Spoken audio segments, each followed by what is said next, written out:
মির্জাপুরের যাকে মনোনয়ন দিয়েছে উনি একজন এ দেশের নামকরা চাঁদাবাজ, দখলবাজ এবং উনি বিগত দিনে হত্যা মামলার আসামি এবং ইতিপূর্বে উনার নামে এই প্রত্যেকটা মিল কারখানায় উনি নিয়মিত চাঁদাবাজি করছে। বিভিন্ন ফ্লাইওভারের নিচে বিভিন্ন দখলদারিত্ব এবং চাঁদাবাজির সাথে উনি সরাসরি সম্পৃক্ত আছে।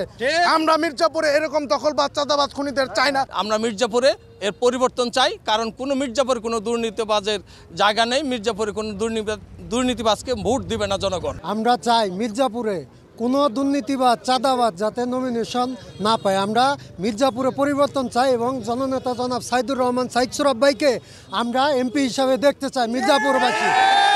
মির্জাপুরে যদি যোগ্য নেতৃত্বের ব্যত্যয় না ঘটে তাহলে মির্জাপুরের মানুষের আশা আকাঙ্ক্ষার আলো সাইদুর রহমান সাইদ সুরাবকে মির্জাপুরের মনোনয়ন দেওয়ার জন্য আমি বিনয়ের সঙ্গে অনুরোধ করছি। মির্জাপুরের প্রিয় নেতা, এই নেতাকে ধানের শীষ প্রতীক দিতেই হবে, এইটাই আমাদের আজকের দাবি। যেখানে নাকি দুর্নীতিযুক্ত একজন লোককে দেওয়া হয়েছে, আমরা এই লোককে চাই না।